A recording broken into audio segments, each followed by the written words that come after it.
وانا بحيرة.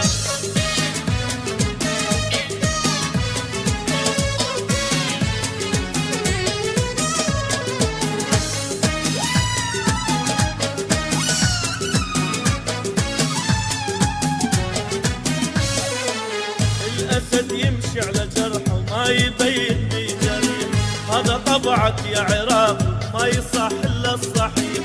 الأسد يمشي على جرحه وما يبين بجريح، هذا طبعك يا عراق ما يصح إلا